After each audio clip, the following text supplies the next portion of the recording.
बिस्मिल्लाहिर्रहमानिर्रहीम अस्सलाम वालेकुम। Welcome to animal success YouTube channel. Viewers, मैं हूं राना जानुल आबिदीन और लोकेशन है जी डिस्ट्रिक्ट विहाड़ी। सर्दी ने दस्तक शुरू कर दी है जी, ख़ास तौर पे बकरी फार्मर्स के लिए, बकरियों के लिए सर्दी जो है वो दरवाजे पे आके खड़ी है।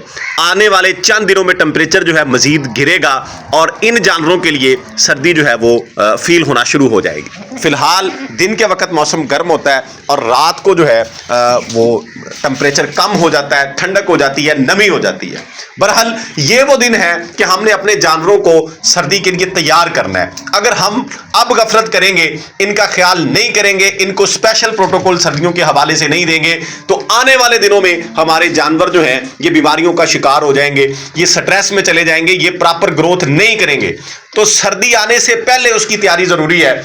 इन जानवरों की खुराक को मेंटेन करना सर्दी के हवाले से स्पेशली वो जरूरी है। तो इस वीडियो में मैं डिटेल आपके सामने रखूंगा कि अब हमने क्या करना है। ये वो वक्त है कि हमें एक लम्हा भी जाया नहीं करना है। 2 हफ्ते के बाद मौसम जो है वो मजीद ठंडा हो जाएगा और ये समझे कि इन जानवरों के लिए तो सर्दी आ जाएगी। हम जो है, इंसान की इम्यूनिटी भी इनसे ज्यादा है। ये जानवर ऐसा है, ये गर्मी को बर्दाश्त कर लेता है, सर्दी इससे बर्दाश्त नहीं होती। इसलिए सर्दी के अंदर इनको टेम्परेचर हो जाना, बुखार हो जाना, जुकाम हो जाना, इनका सुस्त होना ये बढ़ जाता है। लेकिन अगर जानवर अंदरूनी तौर पे फिट हो, जानवर को प्रॉपर प्रोटोकॉल उस वक्त से पहले मिला हुआ हो, उसकी खुराक को बेहतर किया गया हो, उसके अंदर इम्यूनिटी पैदा हुई हो, तो फिर जानवर जो है ऐसी कंडीशन में नहीं जाता, वो प्रॉपर फीड खाता है। बल्कि फिर उस जानवर के लिए तो सर्दी के दिन जो होते हैं वो बेहतर होते हैं, वो डबल ग्रोथ करता है सर्दी में गर्मी की बजाय।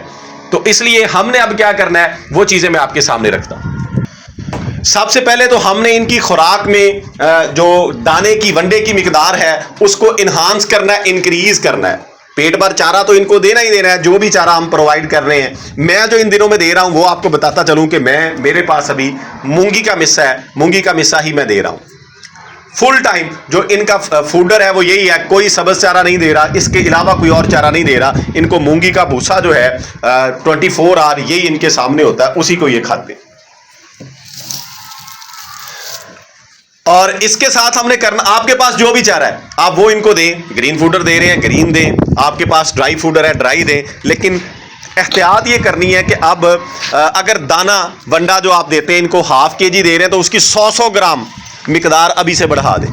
फी जानवर के हिसाब से 100 ग्राम दाने की मिकदार जो है उसको इन्हांस कर दें, बढ़ा दें। यानी अगर आप पहले 400 ग्राम दे रहे हैं तो 500 ग्राम कर दें, अगर 500 ग्राम दे रहे हैं तो 600 ग्राम कर दें। यकदम जो है ज्यादा भी मिकदार नहीं बढ़ाते दाने की, उससे भी मसाइल पैदा होते हैं। लेकिन 100 ग्राम आपके जानवर जो है वो इजीली जो है वो बर्दाश्त कर लें। अब कुछ फार्मर्स ऐसे भी होंगे जो बिल्कुल दाना देते ही नहीं है, उनके लिए भी ये रिक्वेस्ट है कि अगर आपने प्रॉपर तौर पे ये फार्मिंग करनी है, अपने जानवरों को सर्दी में बचाना है, क्योंकि कहा यह जा रहा है कि ये सर्द मौसम जो है शिद्दत वाला होगा, सर्दी आते ही जो है वो शिद्दत इख्तियार करेगी। तो इसलिए अक्लमंद इंसान वही है जो वक्त से पहले वक्त की तैयारी कर ले। तो जो नहीं दाना दे रहे वो भी स्टार्ट कर दे। वो यकदम ½ kg तो ना दे, लेकिन एक पाव से 250-300 ग्राम से आगाज जरूर कर दें। अपने जानवरों को दाना वंडा लाजमी तौर पे देना शुरू कर दें। बेशक वो खाली हैं, गब्बन हैं, वो तैयार हैं, वो कुर्बानी के बकरे हैं, किसी भी किस्म का आपके पास जानवर है, उसको 1 पाव से आगाज करें और 1 हफ्ते के बाद वो पाव 2 टाइम कर दें, यानी ½ kg पे ले जाएं, क्योंकि ज्यादा वक्त हमारे पास नहीं है।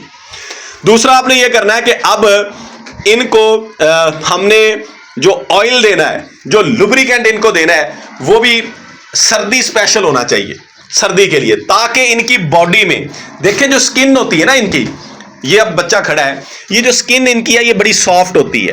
इसमें सर्दी जो है वो बड़ी आसानी के साथ इनके ऊपर असरअंदाज हो जाती है। यानी इसमें अगर हम स्पेशल किस्म का तेल ऑयल का फार्मूला इनको नहीं देंगे तो ये इफेक्टेड हो जाएंगे।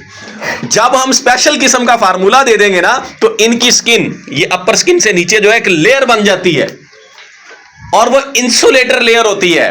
इंसुलेटर का मतलब ये है कि बाहर अगर तब्दीली आ जाए, यानी टेम्परेचर लो हो रहा हो, तो वो अंदर जिस्म के अंदर असरअंदाज नहीं होता। वो काम हमने अब करना है।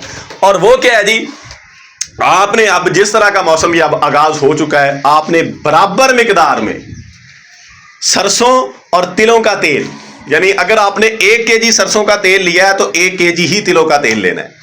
और इसके अंदर आप ये जो सूरजमुखी के बीज हैं उनका तेल भी निकलवाएं, वो हाफ ले लें इनसे, यानी आधा किलो वो तिलों का तेल और सरसों का तेल बराबर मिकदार में, और आधी मिकदार में जो है वो सूरजमुखी का तेल जो है, सूरजमुखी के बीज आप पंसारी के पास से ले लें या बाहर से लेके उनके पास ले जाएं, वो आपको तेल निकाल देंगे।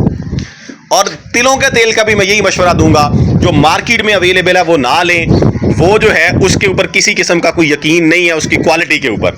आप खुद जो है तिल खरीद के जो पंसार स्टोर अड्डों पे शहरों में मौजूद है उनके पास छोटी छोटी मशीनें हैं, वो आपको निकाल देंगे। ये मैं इसलिए बात कह रहा हूं कि मैं वही निकलवाता हूं, और मैंने आइडिया ये इसलिए लगाया है कि जब हम वहां से निकलवाते हैं ना तो वो महंगा पड़ता है जो हम खुद निकलवाते हैं, और मार्केट में जो मौजूद है वो हमें उससे जो है 40-50% सस्ता मिल जाता है। तो वो कैसे हमें दे देते हैं, हालांकि वो जो छोटी मशीनें हैं वो तेल की पूरी मिकदार निचोड़ती हैं, और हमें साथ वो जो उसका वेस्टेज होता है, खल जो होती है वो भी मिल जाती है, वो हमें दे देते हैं, वो भी हम अपने जानवरों को इस्तेमाल कर सकते हैं। इसलिए खुद निकलवाएं। इन तीनों तेलों को मिक्स करके गर्म कर लें, और इसके अंदर गर्म करते हुए आपने लहसुन डालना है, यह देसी लहसुन जो हम घरों में इस्तेमाल करते हैं खाने के अंदर, खाना पकाने के दौरान जो है। दूसरा, आपने इसके अंदर अजवाइन इस्तेमाल करनी है। ये अगर आपके पास 2.5 kg हो टोटल, यानी 1 kg सरसों, 1 kg तिलों का तेल और ½ kg आपके पास जो है सनफ्लावर ऑयल जो है सूरजमुखी का तेल हो, तो इसके अंदर आप ये चीज़ें जो हैं ये 20-20 ग्राम सिर्फ डाल दें।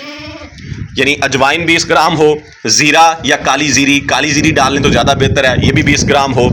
और जो लहसुन है उसकी 2-3 गुठलियाँ छील के, उनको छील लें प्रॉपर तरीक़ेकार से, और थोड़ा सा उसको कूट लें, नरम कर लें, करके इसमें डाल दें ताकि अच्छे तरीके से उनका अर्क, लहसुन का असर जो है वो इसके अंदर चला जाए।